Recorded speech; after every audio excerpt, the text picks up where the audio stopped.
Analysis Committee. And why don't we go ahead and start the top of our agenda, review and approve the minutes from the May 23rd, 2024 meeting.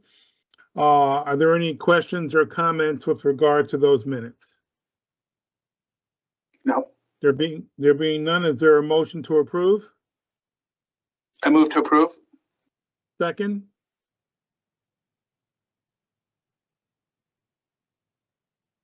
Second. Second. Been moved and seconded. All in favor? Aye. Aye. Aye. Any And Judge opposed? Knox. And Judge Knox abstains. Yeah, Judge Knox abstains. Thank you.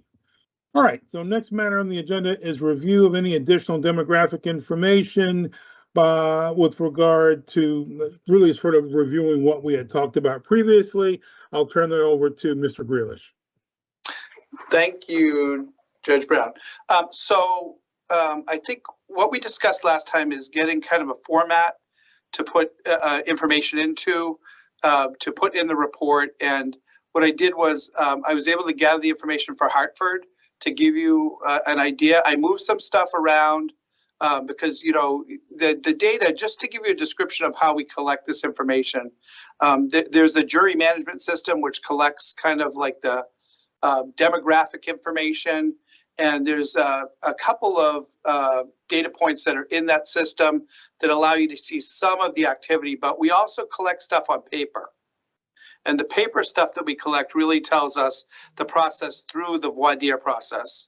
You know, if they were challenged for cause or a peremptory challenge was used, if they were excused for a hardship or conflict, or they weren't used during the process. And so, you know, we have to scan that information in, we interpret it. And so we're still in the process of making sure we get everything and that data is looking good. So what I'm going to depict now is a concept that kind of shows the flow of the jury process from the beginning to the end that we can actually look at. So let me know if you can see the screen when it comes up. Can everyone see it? Is it big enough that you can actually see it a little bit to read it? Okay, great.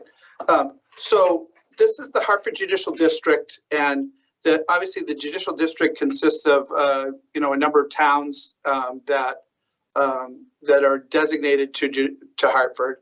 And so what we wanted to depict here was that we wanted to compare stuff to census information, which, you know, the research of the committee and outside entities have pointed to the census as the gold standard for being a source of determining race and ethnicity for particular areas.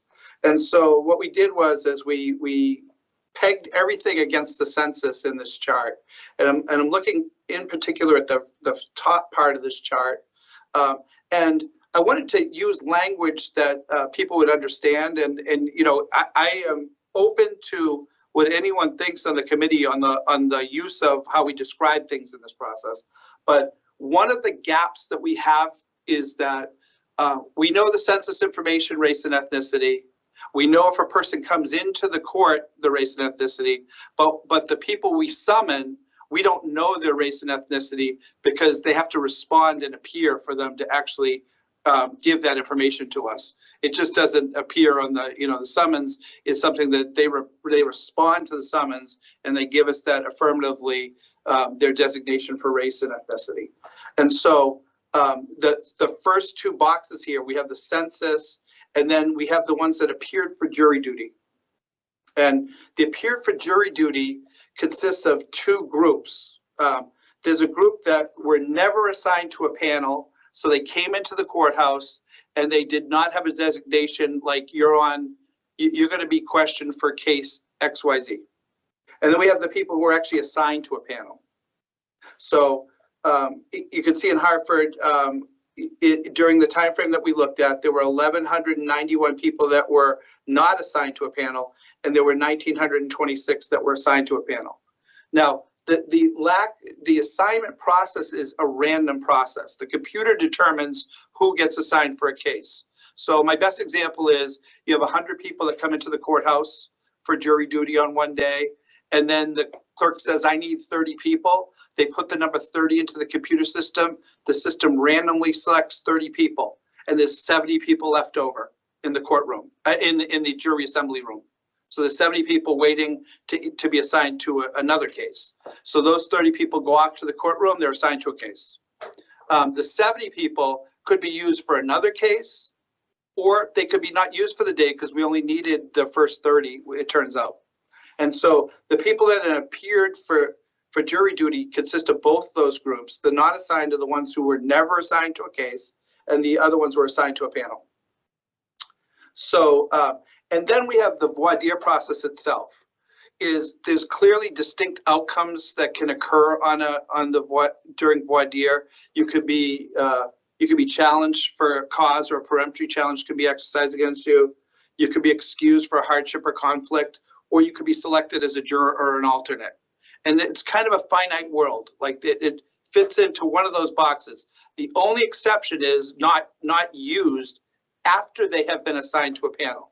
So let's say Judge Brown brings down 25 people, and he picks the last alternate gets picked at juror number 21, right? Those last 4 people get designated as not used. Or we get near the end of the day and we brought 50 people down and we really didn't get to the last 10 people. Those people get designated as not used because they didn't really go through the process to be actually considered for that case, but they were assigned to the panel. So we kind of have the whole like array of what can happen in that process in Hartford, and we did it by race and ethnicity. And so from my perspective as a person who looks at information and numbers, there's a couple different ways to approach how you look at this data. One is, do we keep the integrity of the relationship along the whole process from beginning to end, from census to juror selection? Does it keep the same racial composition as the area that it came from? Right? So if I say to you that Hartford is 7% Asian American, 17% Black or African American, 18% Hispanic, 53% white, and we have other categories where they didn't identify. But if I tell you that that's what the census says that area represents, right? What I would look to see is along that path, did the things that happened to those jurors happen in those same proportions, which is comparing it to the census. So if you take like, let's take Black or African American, 17% of the census in Hartford says the person was Black or African American. And then we go and we said, okay, what percentage appeared for jury duty of the whole group that appeared for jury duty? It was only at 13.54%. Okay.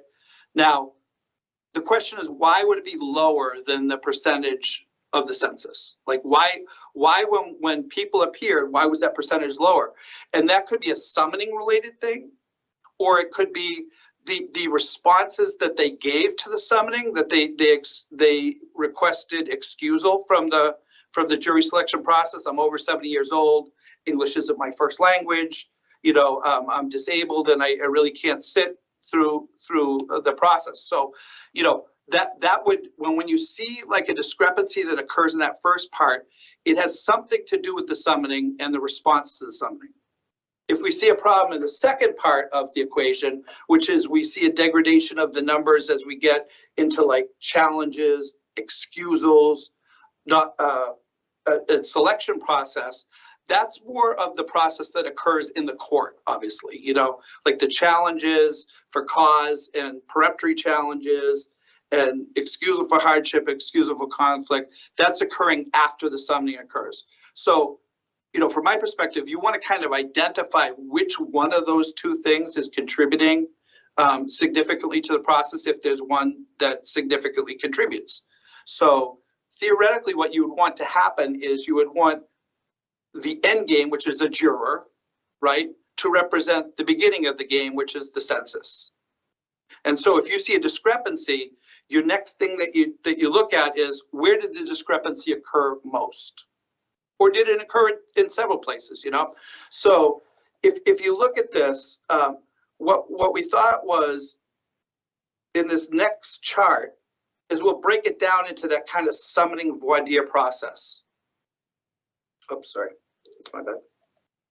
Let me get that back to where it was. I'm flying down to the bottom of the page. So we're looking at the summoning process and we're looking at the voir dire process. And then I'm putting the percentages right there so you can kind of scan across and see, is there anything that stands out? And so I highlighted a couple things that kind of stood out, right? I discount sometimes when it's like the percentages are very low to start because it means that they have very few people and one person here or there can swing the whole balance, can swing the percentage drastically, right? But I'm not ignoring it, but I'm just paying a little less attention to it. But when I get to like here and I look during the summoning process, it goes from 17% to basically 13.5%, or it goes from 18% to 10%. It sends up a red flag to me that maybe there's something we need to look at more. And that's during the summoning process, right? But you can also have that degradation at the other end of it too. So I'm also looking at the juror. How did the jurors turn out? Well, look at Black or African American in the summoning process. It degraded clearly. You know, there were fewer people that walked through the door. But in the end of the process, it kind of mirrored what the area was. So that says to me what happened was people that were Black or African American either got challenged less or they were excused less from the process because they ended up being jurors in the same proportion that they are in the census. And so, but what you'll notice is Hispanic people didn't. Hispanic people in Hartford started out being 18% of our population. When they walked through the door, there was 10%, and they recovered a little bit during the selection process to 11%. And then in the converse direction, you have like white American where the population in Hartford Judicial District is 53% white. But we had almost 64% walk in the door of the group was white. But in the end, we ended up with 64.2%, which means that, you know, you get a more disproportionate share of white people in that group in the Hartford district than started out in the census side of it. So, you know, when I see that, I'm like, well, what would explain that? Let's look at the court side of it and say, what would explain it, you know, after the summoning occurs or where can we point to?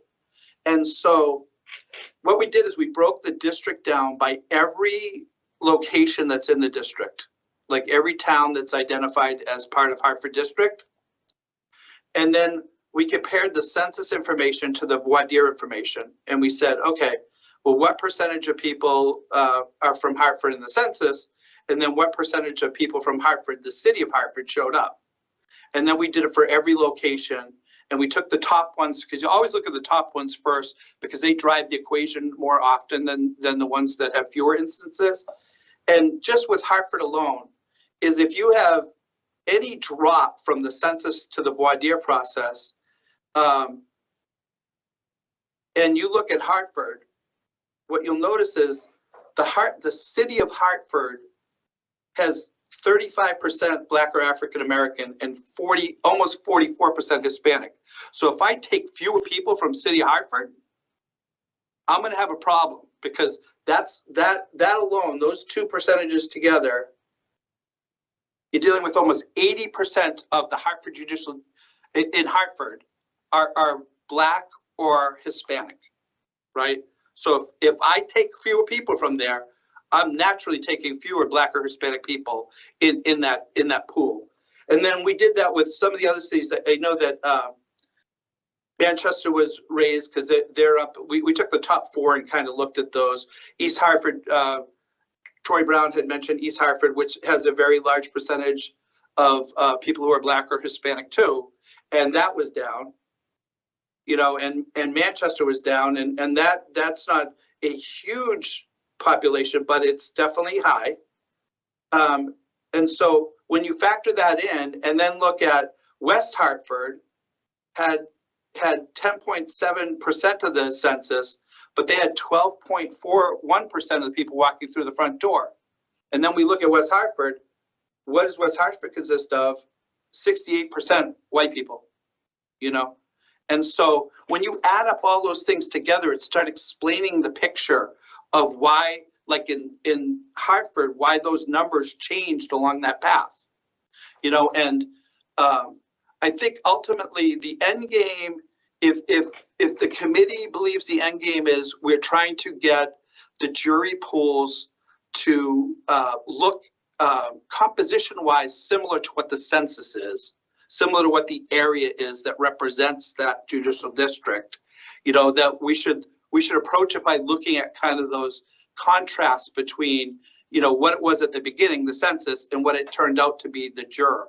And then the next step is obviously looking to see, well, what can actually explain those changes, you know? So I tried to find something that was illustrative of like this kind of phenomena that occurs that you could really point to, you know? And I think that these show it. Now, the why is probably the hardest question to answer. You know, we don't really have the access that we need right now that we can get to eventually of what the summoning process led to, because I believe that this was more a function of the summoning process than it was the tail end, which was the voir dire process. You Mr. know, Grealish, can I Yeah. stop you and ask a question Yeah. on that point? of course. Can you talk to us a little bit about the effect of undeliverables Yeah. on the summoning process? And I know that we had some discussion at some point about a formula of some type that was utilized to try to address that. Can you talk about that a little bit? Sure, I definitely can. You know, when I look at these numbers, they are drastically better from my perspective than they have been in the past. And a lot of it had to do with legislation that stemmed from the jury task force. The jury task force was put together and they looked at the summoning process. Was one of the specific targets that they looked at to see, you know, what can impact it negatively. And what they found was, I'll give you an example, in Bridgeport. Bridgeport consistently shows an undeliverable rate of like 40%. And a lot of that 40% lies in the city itself of Bridgeport, which has a higher percentage of Black or African-American and Hispanic people. And so if I send a summons out to Bridgeport and it comes back as undeliverable, and I send another one that comes back as undeliverable and undeliverable and undeliverable, eventually what was happening is they were going to Fairfield next, which had a different racial composition than the city of Bridgeport did. And so that was the old scheme, like of how jury selection was operating, right? The new one is that I have these thresholds that I have to meet in every one of these towns that represents that town. So if I get an undeliverable from that town, I resummon that town until I get to the percentage that is the acceptable percentage that they need to have returned from that town. Like that was a way to mitigate the fact that those undeliverables ended up going to another area outside of the town that really was the town that needed to have that percentage of people come from it, you know. And so they've done a lot on that front end side, but it doesn't mean it's perfect, because there's other things that happen in the summoning process. You know, that you have undeliverables, but you have people that actually have legitimate reasons for not serving. And one of those legitimate reasons is English as a second language, and they don't feel, you know, the person does not feel comfortable or capable of managing the jury process because of the limited English proficiency. And so you have that, and you have people that are over 70 years old that can serve but may elect not to serve. You have people that have disabilities that make it very difficult or impossible to serve, and they get excluded from the process. So you have all of these kind of like occurrences that can take place prior to that person walking through the front door that can also change the formula, that have nothing to do with summoning. You know, they have to do with the result that once they get summoned, am I going back to the same pool again? You know, so yeah, that can clearly impact it. And my guess is, to be more specific, my guess is that the summoning process appears to be working, with the percentages, but I don't know if it factors in some of these exclusions that may occur because the Hispanic number is so off. And, I'm racking my brain, like, why would that be that the Hispanic numbers are so off, particularly in areas like Hartford, where it has a huge population of Hispanic people. And my guess is that either people are electing because they feel like they can't serve because of their level of proficiency, or, in some cases, people are using that as a way out of jury service, which we know occurs, and I think that also may be occurring at the court too, where people come in and they get their summons and they get to court and they're like, wow, this is like, I don't know if I can follow a full trial, where it's not my native language.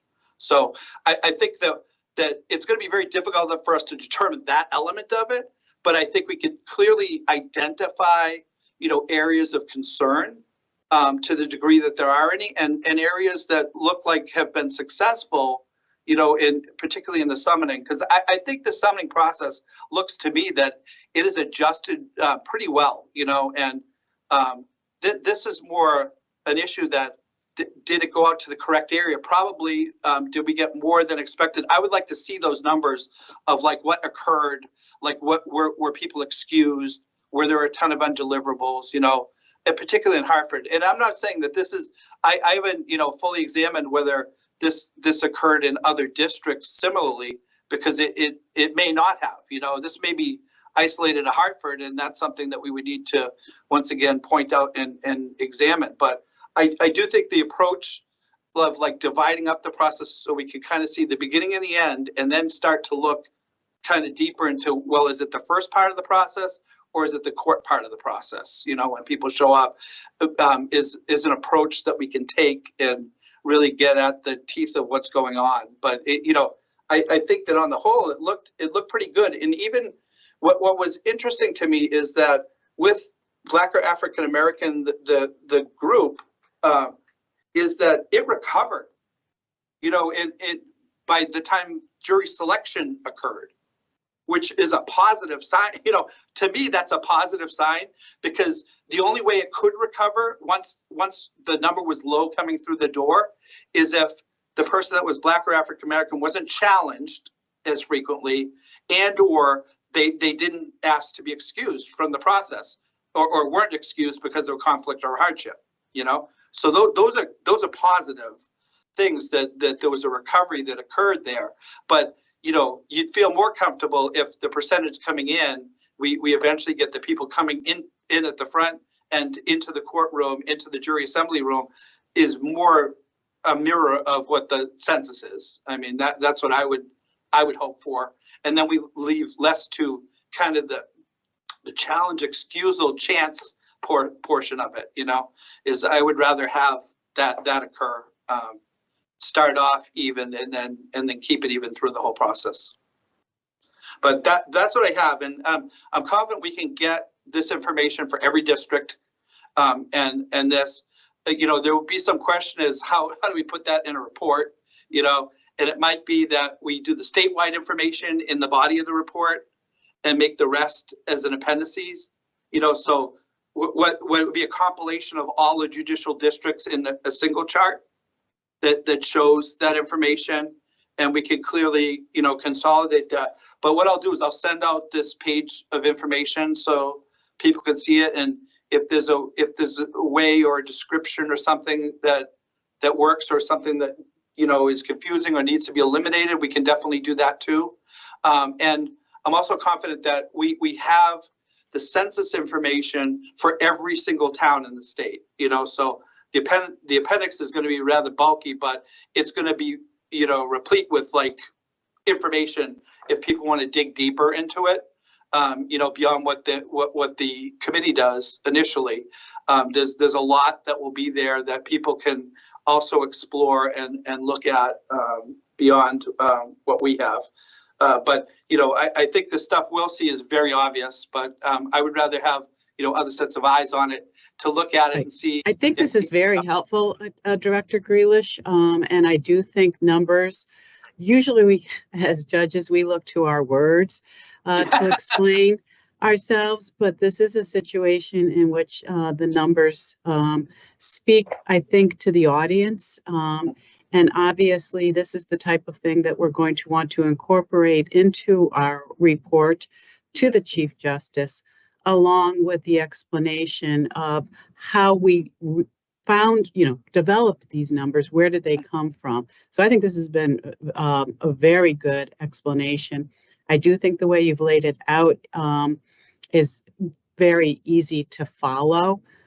So I appreciate that, and it'll be interesting to see what the other judicial districts show us, as well as the statewide. Right. Yes, What our focus echo, is supposed to be. I echo Judge Knox's comments, and you did a great job on this, Director Grealish, and your whole department. So thank you very much for doing this. Thank you so much. Thank you, Judge. Thank you.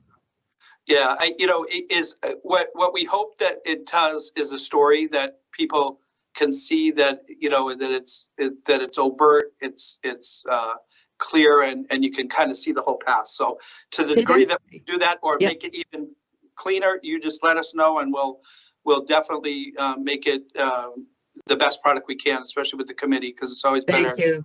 We have 10 heads in one. Did anybody have any questions for Director Grealish? I mean, did anyone have anything that they wanted to ask at this time? Okay. Well, we look forward to getting the continued information with regard to the other judicial districts. Thank you. Sure. And what I'll try to do is as it's available, I can send it out to piecemeal a little bit so you can get a feel for it. And I'm going to work on that section 3 too, to get, a little more meat to the bones on it. Yes. So I think Director Grealish is referring to the fact that we are endeavoring to start crafting our report to the Chief Justice at this time. We have had a number of meetings, and we have a deadline that we need to meet, particularly in light of the Chief Justice's announcement with regard to his retirement. I think everyone on the committee would love to be able to present this to him prior to that date. So I think that's where we are with that. Thank you very much again, Director Grealish. So I think we can turn to number 3 on here. It's a review of the draft report regarding charge 4. I really want to thank Attorney Barney and Attorney Horgan. Very nice work. I really enjoyed reading that. And I think, everyone's going to take an opportunity to review it and make some comments, but you did great work. Anything in particular you want to say about your review of that article? Well, I think it's exhaustive. Dan and I seem to work well together. We are more, as Judge Knox just said, we're more words people than numbers people for sure. And just as an aside, Mr. Grealish, I find the charts incredibly informative and easy to read. And this is not stuff that I'm used to seeing, so I appreciate it. But I hope our draft, it incorporated everything that we discussed. My conversation with Professor Semmel out in California, the digesting of the article, Guess Who's Coming to Jury Duty, a couple of other ancillary articles that Attorney Horgan and I had found. We tried to put it all together over the past 4 weeks. And I just happened to see Judge Wilson's comment, and I think that's well served as well.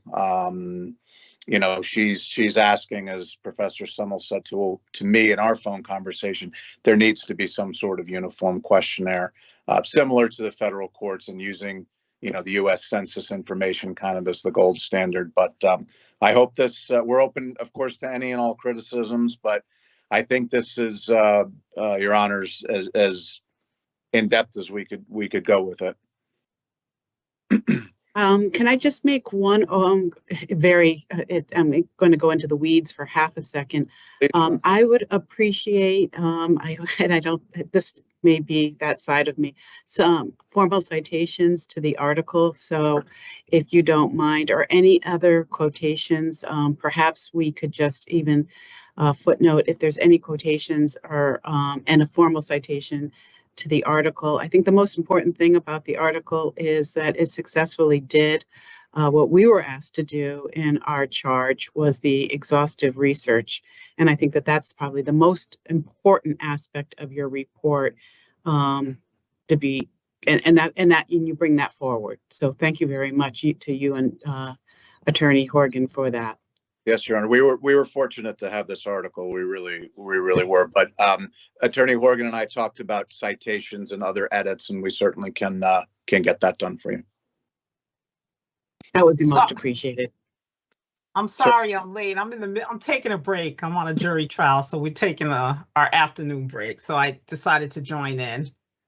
Thank Judge you. Good Wilson. afternoon, Your Honor. Did you Yes. get I made some changes.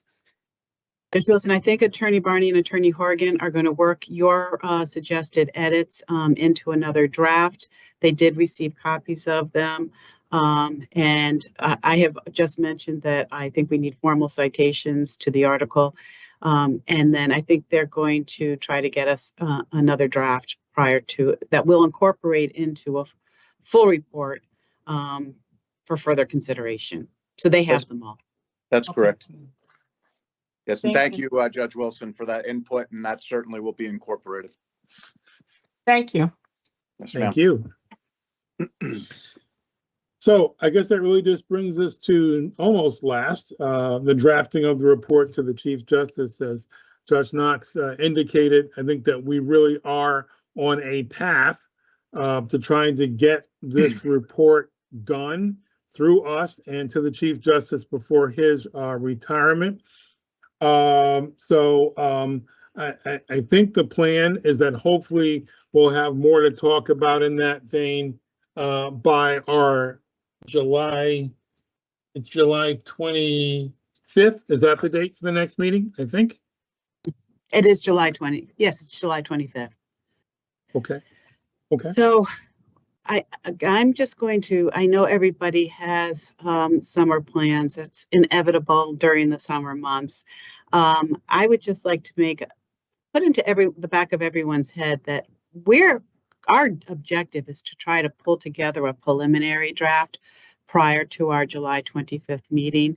And to be perfectly honest, I think we probably, to stay on task, should probably share any comments to that preliminary draft, both at our July 25th meeting, as well as maybe in the couple weeks after that. But all comments to the preliminary draft should be in by August 8th is what I'm hoping to accomplish, 2 weeks later at the latest.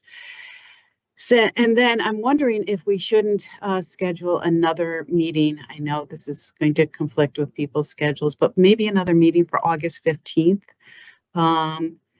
That would give us the August 22nd as our last and final meeting, which is already scheduled, but I am encouraging us to accelerate the schedule just a little bit in order to meet that deadline. It would also eliminate then our late September meeting in order that we could meet the schedule of the Chief Justice's own personal calendar.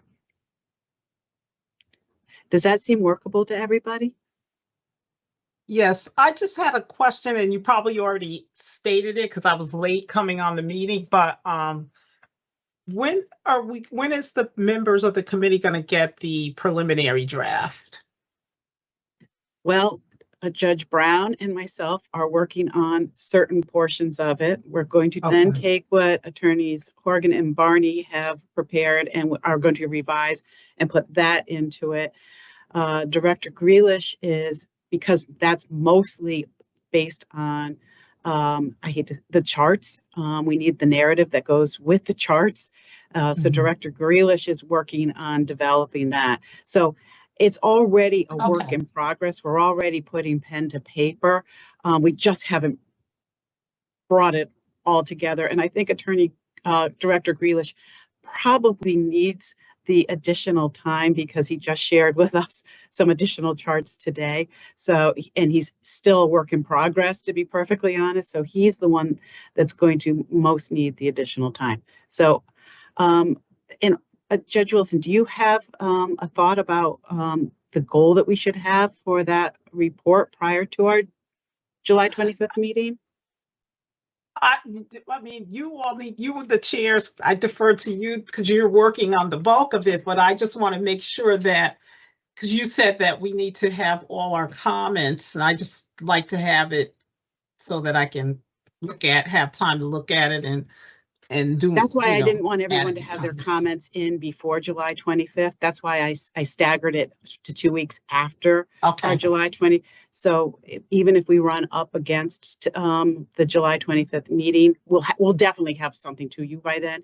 But if you don't feel like you've had sufficient time by that meeting, I want to make sure everyone had a couple more weeks to look at it and then maybe another meeting. okay, so the next meeting is July 25th. So is it possible to get it at least a week before the July 25th meeting? I think I could do the review and give my comments. I can't speak for anybody else. I think that's a very reasonable request and we will all strive. Does everybody feel that that's a reasonable request that we can strive for? I Yeah, think so. I'm gonna try my best, I gotta try my best on to get, but I think the other sections, They'll I'll, come together quicker. yeah, it's, They're It's just going to come together quicker. yeah, I mean, I need to just see how we can, because there's a lot of information, I mean, we're talking maybe 40 pages of appendices too. Maybe Now, 30. Joe, the graph, you're going to be doing the graph section that you showed us, correct? Yeah, Okay. Are you also doing a narrative to explain the graphs? yeah, that's what, Oh, yeah, good. combining those two. Yes. Judge Wilson, yeah, combine those two with the time consuming thing for me, is, because I think there's elements of the first information that we developed, right? Which is like the challenging and showing the individual groupings in challenges and peremptory challenges, Batson challenges. And then there's the more specific to the locations, Okay. which I perceive as two different things. It's more like kind of a statewide view of what's occurring with all that information. And then there's the more honed in kind of location thing. And I just have to grasp in my mind whether that's really conducive to it. I have to shut off for a minute my clerk from my trial, and I just let the jurors on a break. One juror, I don't know if he's sick or what. Let me just Listen, go. if you're unable to rejoin, I will definitely let you know what we work out, okay? Okay. All right. So I think I think Judge Wilson has guided us with regard to the agenda we need. Director Grealish, you of course know that Judge Brown and I are here to help you with any of the writing that you need any assistance with once you get the appendices information gathered up. And it's an ambitious schedule we have set for ourselves, but I do think it's one that we should strive to try to accomplish. But giving ourselves a little bit of forgiveness if we don't get it all quite done. That's good. Very well said, Your Honor. Okay, anything else from anyone? Any other reports or input from the committee? No, sir. Okay, everyone should be well, and we'll see everybody back on July 25th. Motion to adjourn Move, second, in favor. and approved. All right. Have a good afternoon, everyone. Thanks, Take everyone. Take care. care now. Bye now. We'll see you later. Bye.